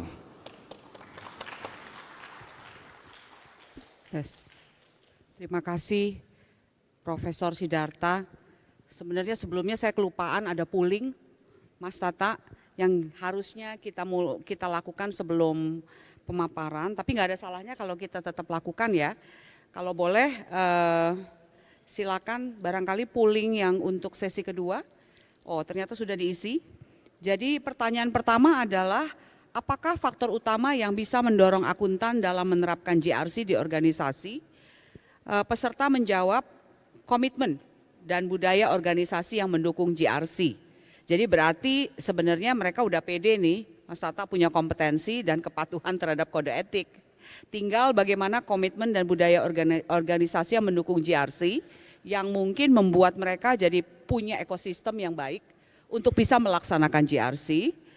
Baru kemudian yang kedua kompetensi. Nah, barangkali untuk yang menjawab kompetensi barangkali nanti harusnya terkait dengan pertanyaan kedua, ini peran dari profesi akuntan untuk meningkatkan kompetensi akuntan terkait dengan GRC. Sementara regulasi terkait GRC dan enforcement-nya kelihatannya tidak terlalu dianggap signifikan sebagai faktor utama yang bisa mendorong akuntan dalam menerapkan GRC. Menurut saya bagus, artinya akuntan sudah sadar bahwa GRC itu bukan cuma masalah peraturan. Jadi GRC itu harusnya menjadi budaya organisasi, ya, bukan harus diatur. Walaupun tetap pengaturan penting Pak Iwan, tetapi sebenarnya harusnya kita harus hidup dalam tataran GRC is our daily life to sustain, gitu ya. Jadi ini udah bagus nih jawabannya dalam konteks ini. Mungkin kita lihat pertanyaan berikutnya. Yang berikutnya kayaknya terkait dengan peran profesi akuntan. Kita coba lihat, masih waiting. Apakah program prioritas yang perlu dilakukan oleh IAI atau asosiasi profesi akuntan lainnya dalam penerapan GRC yang lebih efektif? Silakan Bapak Ibu, menurut Anda, di sini ada Pak Hendang juga sebagai wakil dari IAPI, barangkali bisa jadi input buat IAI dan IAPI. Apa yang sebenarnya jadi prioritas utama yang perlu dilakukan asosiasi profesi agar penerapan JRC jadi lebih efektif di organisasi ya, di perusahaan. Yang pertama kelihatannya membangun capacity building. Nah ini kayaknya link dengan jawaban yang pertama Mas Tata. Kemudian berikutnya adalah kerjasama lebih erat dengan stakeholder khususnya regulator dalam penerapan JRC yang lebih efektif. Jadi mungkin peserta menganggap profesi akuntan dalam hal ini IAPI dan IAI perlu bekerja sama, duduk sama-sama dengan OJK, Pak Iwan, pada saat barangkali merancang regulasi atau barangkali kalau ada program pendidikan yang memang perlu dilakukan gitu ya, barangkali memang kerjasama yang baik antara stakeholders dengan regulator itu akan membantu kami di akuntan ini bisa memberikan menjadi driver penerapan JRC yang lebih efektif. Ini menarik. Jadi kalau kita lihat secara kesimpulan Bapak Ibu, bahwa tadi pada paparan Pak Iwan mengatakan bahwa salah satu improvement yang akan dilakukan adalah penguatan profesi. Begitu Pak ya. Nah sebelum saya buka sesi tanya jawab, saya ingin bertanya Pak, kalau kita lihat dalam paparan memang akuntan yang di-touch ini baru akuntan publik Pak, dalam paparan tersebut. Mungkin saya mau tanya Profesor Sidarta dan juga Pak Iwan ya, karena akuntan ini profesinya banyak, bukan hanya akuntan publik. Ada akuntan yang ada di komite audit, ada akuntan yang mungkin duduk di dalam penyusun laporan keuangan, mungkin ada juga akuntan di regulator Pak, gitu ya. Ada akuntan juga di sektor pendidik, ya. Bahkan ada akuntan di perpajakan, ya. Nah, tentunya kalau kita bilang penguatan profesi, apakah menurut Pak Iwan dan Mas Tata cukup akuntan publik saja yang menjadi bagian dari penting dari penerapan JRC yang efektif? Ya, memang secara implisit kalau kita lihat pemaparannya di situ sudah dikatakan adalah strengthen BOD, strengthen committee, ya. Tetapi permasalahannya adalah siapa yang duduk di komite dan siapa yang duduk di BOD. Kalau misalnya itu adalah akuntan, apakah menjadi lebih baik dalam penerapan JRC yang lebih efektif atau tidak? Kalau tadi kita kaitkan dengan tayangannya Prof. Tata, akuntan itu sebenarnya sudah punya infrastruktur yang cukup lengkap. Pertama, sertifikasinya di dalamnya ada governance, risk, dan internal control. Yang kedua, dia abide terhadap kode etik. Kalau dia melanggar, berarti dia mempunyai sanksi. Ya, mungkin pertanyaan saya, kalau Pak Iwan boleh milih nih, kalau sekarang ada 2 perusahaan nih Pak, komite auditnya akuntan bersertifikasi atau yang bukan akuntan, menurut Bapak kira-kira yang bisa mendrive penerapan JRC yang lebih efektif itu yang mana? Dengan asumsi ini akuntannya benar ya, ya. Banyak juga untuk akuntan yang nggak benar kali ya. Kalau kita asumsikan akuntan yang menerapkan apapun yang sudah ada di dalam pengaturan kita sebagai akuntan, menurut Bapak seperti apa? Dan kemudian Prof. Tata, kira-kira Bapak setuju nggak harusnya sebenarnya dalam penerapan JRC bukan hanya akuntan publik yang berperan? Mungkin itu pertanyaan dari moderator yang pertama sebelum kita open ke floor. Silakan. Saya dulu ya. Ini pertanyaan sulit Bu Uli, tapi saya melihatnya seperti ini. Kalau ditanya kompetensi harusnya sudah cukup ya, sudah Bapak Ibu sudah sangat paham dan sudah cukup banyak pelatihan-pelatihan yang ongoing secara berkala. Karena memang untuk bisa melihat permasalahan secara utuh kan memang kompetensi menjadi fundamental gitu ya. Jadi dia memang harus paham. Jadi kalau Ibu tanya di Komdit misalnya orang yang tidak pernah paham mengenai akuntansi, tidak pernah paham mengenai risiko, ya kalau dia duduk situ dia pasti akan bengong aja tuh Bu, gitu ya. Tetapi Memang yang menjadi tantangan sekarang ini adalah karena sangat dinamisnya industri kita itu, creativity untuk mulai connecting the dots ini menjadi penting. Memang untuk bisa melakukan itu seseorang harus punya kompetensi yang baik memang. Tetapi kalau dia sudah punya kompetensi yang baik ini kemudian tidak bisa membuka mata melihat connecting the dots ini memang agak susah. Jadi memang harapan kami Bapak Ibu bahwa kalau kita bicara mengenai dari sisi pandang akuntan gitu ya, saya sih melihatnya secara kompetensi sudah sangat baik dan kita punya asosiasi profesi yang sudah mendukung itu. Tetapi memang connecting dot ini menjadi penting untuk dilihat dari sisi fundamental. Contoh misalnya Bu ya, ini sekarang ini kan di tempat pengawasan saya itu kita sedang mengawasi beberapa dana pensiun. Nah ini kan lagi heboh dana pensiun gitu ya yang bermasalah. Salah satu sumbernya itu adalah tidak bisanya kita lihat dari investasinya.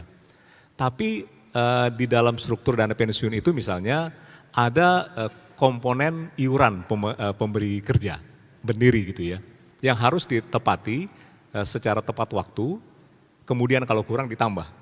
Gitu ya.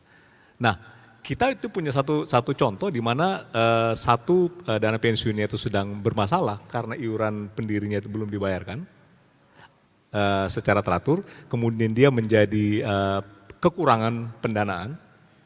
Di sisi lain pendirinya itu punya laba yang signifikan besar, melonjak signifikan setelah COVID. Jadi tahun 2021 ke 2022 misalnya bisa melonjak lebih dari 100% labanya.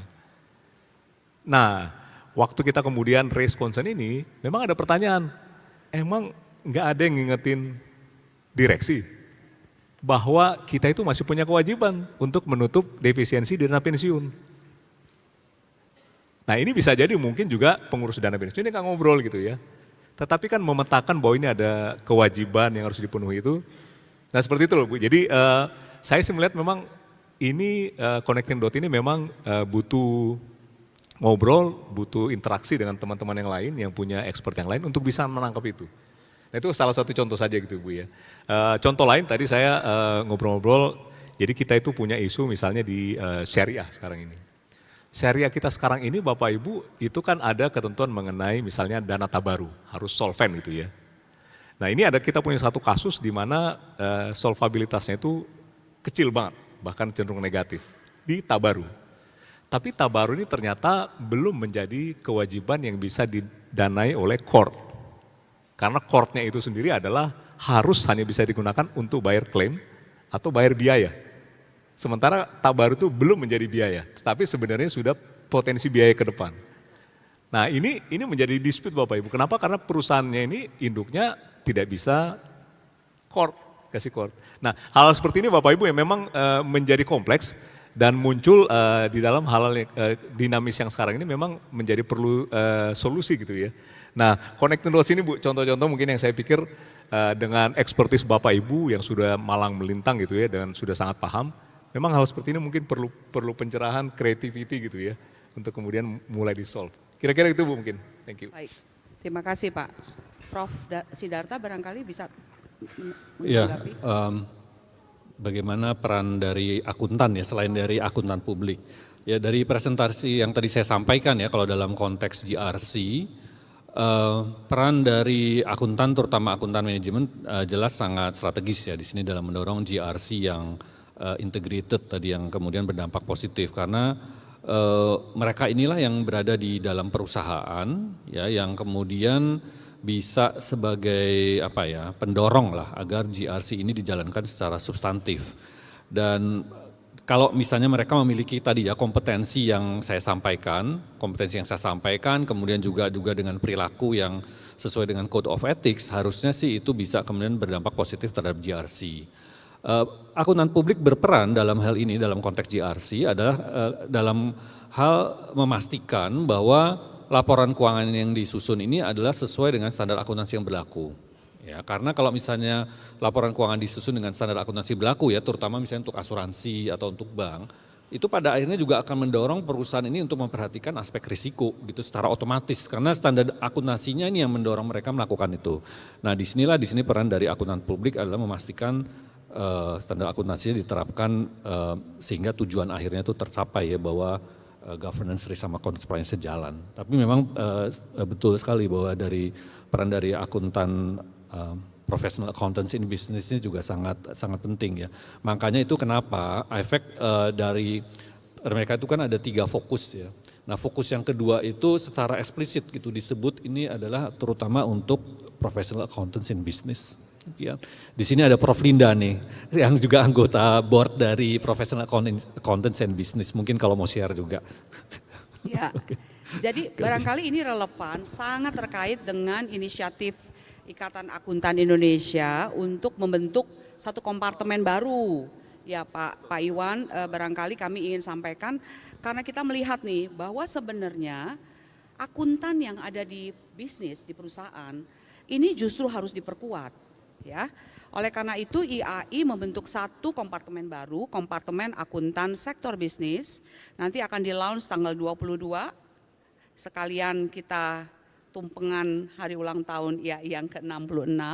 Tujuannya sebenarnya menjadi satu kompartemen yang mengumpulkan akuntan yang ada di perusahaan, Pak. Nah, sehingga nanti komplain-komplain Bapak itu bisa tersalurkan kepada kompartemen tersebut. Kalau memang ada gap yang perlu diisi, ya barangkali tadi connecting the dot-nya belum ada nih Bu, gitu kan. Bisa disampaikan melalui kompartemen tersebut dan kita akan mempunyai program-program untuk membuild capacity building supaya mindset-nya menjadi integrated. Karena mungkin sebagian akuntan sekarang lebih berfokus pada financial reporting Pak. Ya, tetapi dengan kita sekarang punya yang namanya sustainability reporting, tadi kan bilangnya adalah strategi, lalu governance, risk management, baru financial target. Kalau dulu kita fokusnya ke financial target, we don't mungkin worry mengenai yang depan-depan itu urusan orang lain.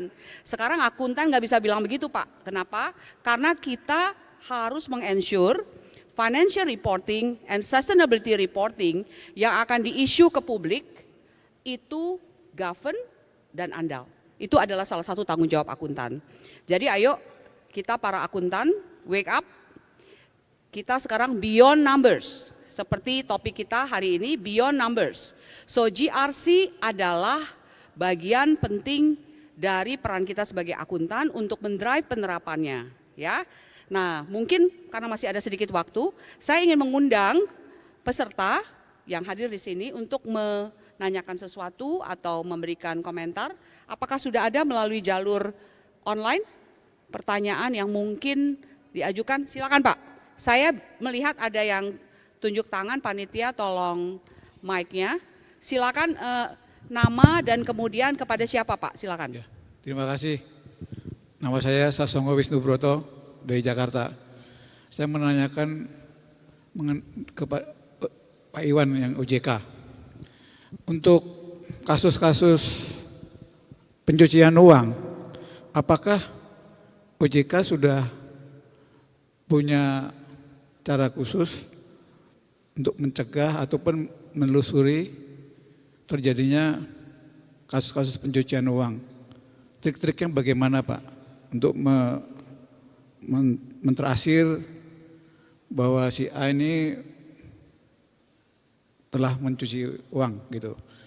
Terus mengenai kerjasama antara OJK dengan asuransi, khususnya asuransi kesehatan. Saya pemegang polis, waktu kita mengajukan klaim, nggak taunya perusahaan asuransi tersebut nggak sanggup membayar. Ini ada 2 kemungkinan, memang manajernya yang tidak kompeten. Nah, kalau ini kita bisa paham lah. Padahal kita sudah membayar rutin iuran, begitu kita mau komplain nggak bisa dibayar. Atau mungkin terjadinya fraud. Bagaimana ini peran OJK memetakan perusahaan ini kondisinya sudah lampu kuning gitu. Terima kasih. Assalamualaikum warahmatullahi wabarakatuh. Terima kasih Pak. Langsung dijawab aja Pak Iwan, silakan supaya nggak lupa. Silakan Pak. Baik, untuk pencucian uang Pak, memang ini hal yang sangat luas Pak. Jadi di OJK sendiri, kalau tidak salah kita kemarin kan Indonesia itu sudah menjadi member FATF ya, betul ya Bu, untuk pertama kali anggota penuh Pak. Ini kenapa? Karena saya yakin di semua lini sudah banyak upaya yang dilakukan. Nah kalau di OJK sendiri memang kita tentu harus bekerja sama dengan instansi lain Pak dalam melakukan monitoring ini. Tetapi yang kami lakukan Pak adalah untuk permodalan misalnya, itu kita terus terang agak ketat men-trace Pak. Jadi misalnya ada perusahaan mau nambah modal, kita akan trace modal itu dari mana.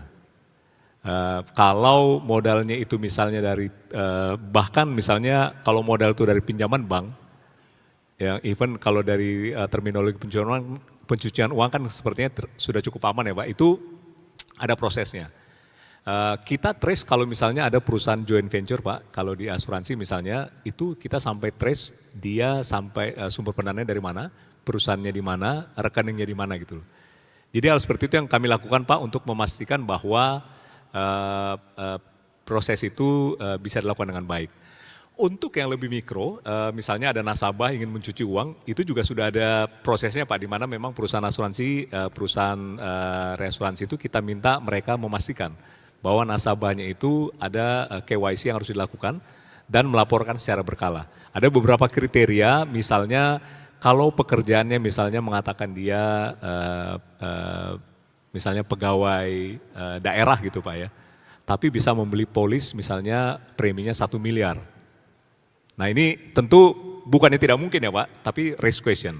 Dan biasanya risk question itu dengan kriteria tertentu, itu kita minta perusahaan asuransi memang untuk melaporkan misalnya ke PPATK untuk dipastikan bahwa secara proses itu bisa ditelusuri dengan baik.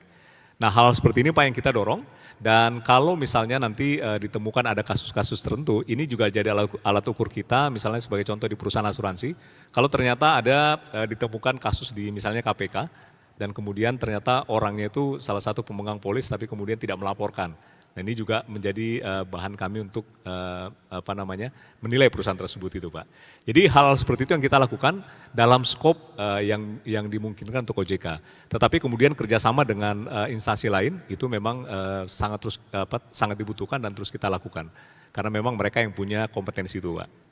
Nah memang mengenai kemampuan perusahaan untuk membayar klaim ya Pak. Ini yang memang kita terus dorong Pak di perusahaan asuransi, terutama karena memang kesadaran bahwa uang premi yang disampaikan nasabah ini kan itu ada hitung-hitungannya Pak ya. Jadi memang dari sisi awal kita sudah mendorong perusahaan asuransi bahwa kalau menetapkan premi itu harus ada dasarnya gitu loh. Nggak bisa cuma ngambil dari langit atau tidak bisa bilang bahwa toko sebelah lebih murah, saya pakai premi toko sebelah. Harus ada asumsi Pak, karena kita ini kan jualan janji. Jadi dasarnya mesti jelas, referensinya mesti jelas. Nah ini yang kita coba dorong sekarang ini Pak untuk kemudian mulai ditingkatkan penggunaannya. Kalau bicara mengenai asuransi jiwa, kita sudah punya referensi tabel mortalita. Kalau bicara asuransi kesehatan, ini agak sedikit sulit Pak gitu ya. Kita memang sudah punya data mengenai morbidita. Morbidita itu adalah peluang orang sakit, dan kalau dia sakit berapa lama dirawat di rumah sakit. Itu datanya ada Pak. Tetapi yang kita tidak punya adalah berapa severity-nya. Artinya berapa besar cost yang harus dibayar oleh nasabah ketika dia sakit. Kenapa? Karena memang pasar kita ini, ekosistem kita ini memang sekarang sangat tidak efisien. Nah hal-hal seperti ini memang harus ada kerjasama yang lebih luas untuk memastikan bahwa kita bisa kontrol. Kita di OJK mungkin minggu ini Pak rencananya juga akan ngobrol dengan Kementerian Kesehatan. Kalau bisa kita punya semacam kesepakatan untuk mulai menata. Karena memang sebenarnya banyak sekali potensi inefisiensi kalau bicara asuransi kesehatan. Nah kemudian balik kalau asuransi jiwa Pak, memang pengelolaan ini menjadi penting. Jadi di asuransi jiwa ini kita memang mendorong perusahaan untuk melakukan proper matching aset terhadap liability. Jadi kalau resikonya jangka pendek, ya jangan diinvestasikan di saham gitu ya. Dan jangan taruh semuanya di saham, karena saham itu meskipun tanda kutip menjanjikan jangka panjang, tapi kan di tengah-tengah itu fluktuasinya tinggi. Even misalnya Pak dia memberikan garansi 3 tahun, 5 tahun, taruh di obligasi juga, itu juga perlu dihitung resikonya. Karena obligasi itu kan kita mungkin bisa tahu parnya gitu ya, dengan hasil investasi. Tapi kan di tengah-tengahnya itu nilai pasar. Bagaimana kalau klaimnya itu terjadi pada saat nilainya lagi turun. Nah, hal ini Pak yang kita terus dorong supaya teman-teman di pengelola di asuransi ini paham gitu ya, bahwa ada risiko-risiko yang harus di matching ini. Dan kami sekali lagi memang sangat berharap pada saat teman-teman akuntan ini, baik yang bekerja di perusahaan asuransi maupun di akuntan publik, paling nggak untuk menggelitik teman-teman di asuransi Pak, untuk mulai melakukan itu tuh. Mungkin tinggal minta Bu Rosita pada saat audit gitu ya, audit tahunan, mana kasih kita dong analisa mengenai asset liability matchingnya, analisa experience study. Itu harusnya bisa menggelitik teman-teman di perusahaan asuransi itu untuk mulai mempersiapkan itu. Ini bagian dari mungkin proper reporting yang tadi Pak Tata sampaikan itu ya. Mudah-mudahan menjawab Pak, masih ada pertanyaan kayaknya. Pak, mungkin di hold dulu Pak, karena ada pertanyaan dari teman-teman di online. Barangkali nanti bisa offline ya Pak ya, bisa offline ya, karena waktu. Ada satu pertanyaan lagi nih Pak Iwan, bagaimana sih PSAK 74 itu penerapannya bisa meningkatkan GRC? Mungkin Bapak bisa jelaskan supaya paling enggak perusahaan-perusahaan yakin nih bahwa 74 itu bukan cuma berbiaya besar Pak, tetapi bisa meningkatkan GRC. Silakan. Ya, jadi memang 74 ini yang nanti jadi 117 ya Bu, Ya, tahun depan ya, ya, mulai 1 ya, Januari. Betul, mulai tahun depan ya. Ini memang akan membuka pola-pola perilaku yang baik. PSAK 74 itu Bapak Ibu itu adalah principle based. Jadi benar-benar basic principle dari asuransi harusnya ada di sana.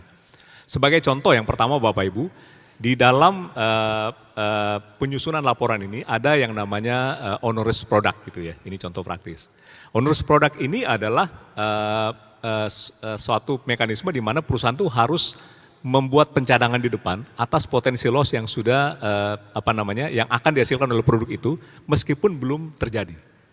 Jadi kalau profitability sudah negatif itu harus dicadangkan depan.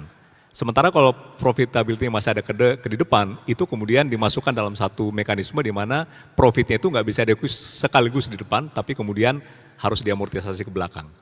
Nah, dengan behavior itu, ini perusahaan proses pertama adalah memastikan bahwa semua titik di dalam profitability itu diperhatikan. Yang dilakukan sekarang ini Bapak Ibu adalah cukup banyak perusahaan asuransi yang kemudian mengambil overall profitability. Jadi sebenarnya di titik-titik tertentu itu ada profitability negatif. Tetapi secara overall asumsi itu masih masuk. Yang tidak dilakukan yang sangat berbahaya dengan pendekatan itu adalah pada kenyataannya itu tidak banyak perusahaan asuransi yang memonitor. Yang banyak terjadi adalah justru di titik-titik di mana profitability negatif itu produksinya banyak di situ. Nah, jadi dengan PSAK 74 Bapak Ibu dari depan itu sudah dicegat. Satu contoh lagi Bapak Ibu di dalam PSAK 74 ini adalah di dalam penyajian laporan keuangan, terutama misalnya di PNL, itu ada sekarang kita mesti split. Jadi antara asumsi risiko yang mungkin terjadi, kemudian ada variansnya. Nah ini perilaku baru yang menurut saya sebenarnya adalah perilaku dasar di dalam pengelolaan risiko asuransi. Kenapa? Karena asuransi itu kan kita sebenarnya melakukan estimasi terhadap risiko. Jadi kita punya base estimate. Nah pertanyaannya base estimate ini dekat nggak dengan aktualnya? Nah itu di dalam laporan sebelumnya itu karena di LAM menjadi satu baris itu tidak kelihatan. Di dalam PSAK 74 ini Bapak Ibu itu ada keharusan di mana kita mesti split antara expected dengan variance. Jadi akan ketahuan tuh. Kalau kita memang expected-nya sudah dekat-dekat atau enggak. Kalau expected-nya variance-nya ternyata terus-terusan besar secara kontinu dari periode ke periode, berarti ada yang salah dalam asumsinya. Dan yang kedua adalah ini memang akan mendorong perusahaan asuransi untuk melakukan experience study secara berkala. Supaya dia bisa menunjukkan tuh dalam report tersebut berapa expected, berapa aktual. Nah ini memang yang menjadi pertanyaan pada saat nanti itu keluar jalan. Kita sangat-sangat berharap bahwa teman-teman akuntan, terutama akuntan publik, itu mempertanyakan tuh hal-hal seperti itu. Ya. Itu mungkin Bu. Ya, jadi artinya sebenarnya PSAK 74, kalau Anda lakukan dengan benar, sebenarnya akan memberikan informasi yang lebih granular, Betul. sehingga identifikasi risikonya akan lebih tajam. Dari awal. Ya, dari awal early warning systemnya akan berjalan. Tergantung nih governance-nya jalan nggak Pak ya, Ya. gitu ya. Karena numbers is still numbers, kalau nggak diapa-apain ya Pak ya. Jadi itu pesan dari Pak Iwan, PSAK 74 itu penting, bukan compliance only. Anda bisa sebenarnya meleverage itu untuk Anda punya early warning system supaya perusahaan lebih sustain. Oke, baik, ini waktu jua yang memisahkan kita sudah habis waktunya Bapak dan Ibu. Kalau boleh saya summary, pada dasarnya adalah GRC adalah sangat penting untuk value creation. Ya, tentu untuk bisa sampai ke titik itu banyak hal yang harus dibenahi. Tadi dikatakan penguatan dari 4 komponen ya Pak. Pertama edukasi pemegang polis itu juga penting Pak. Kedua penguatan mengenai industri itu sendiri, penguatan dari sisi profesi dan lembaga penunjang, dan terakhir tentunya penguatan dari sisi regulator. Jadi 4 ekosistem ini tentunya harus saling dikuatkan, dan tentunya terutama profesi akuntan adalah profesi yang merupakan enabler dari penerapan GRC yang efektif. Semua infrastrukturnya sudah tersedia, kita punya sertifikasi yang membangun kompetensi risk, compliance, governance, dan internal control. Kita juga punya kode etik yang meng-ensure sebenarnya apapun yang kita lakukan itu harus dilakukan berdasarkan kaidah-kaidah berintegritas, profesional, dan segala macam. Jadi seharusnya tidak ada alasan bagi akuntan untuk tidak bisa berperan untuk mendorong penerapan GRC yang efektif di Indonesia. Terima kasih Prof. Sidarta dan Pak Iwan Pasila. Mari kita berikan aplaus yang signifikan buat mereka berdua. Terima kasih sekali lagi, saya tutup sesi ini, saya kembalikan ke Monica.